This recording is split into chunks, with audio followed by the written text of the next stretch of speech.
Kenya hii haiwezi kubadilishwa kwa maneno ya bure.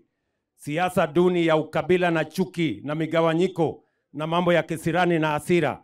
Kenya inabadilishwa tukijenga barabara vile tunataka kujenga hapa.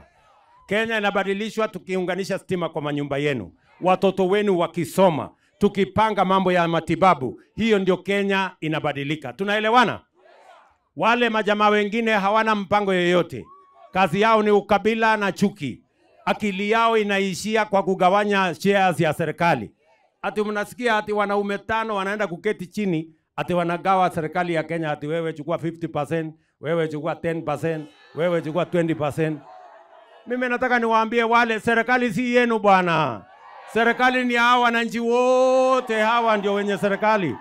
Waacheni akili ndogo. Ama namna gani? Kwani serikali si ni yetu sisi zote? Ati wanaume 3 wameenda kuketi chini sijui kwa kona, ati wanagawana. Mimi nataka niwaulize wale majamaa, mpango yoyote hawana, ya barabara hawana, ya stima hawana, sera, mpango, agenda.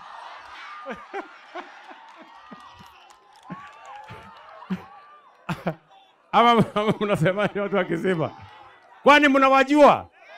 Yani kumbe mnawajua? Yani mnawajua wale? Allah, nilikuwa nafikiri hamuwajui. Mnawajua ya kwamba hawana agenda.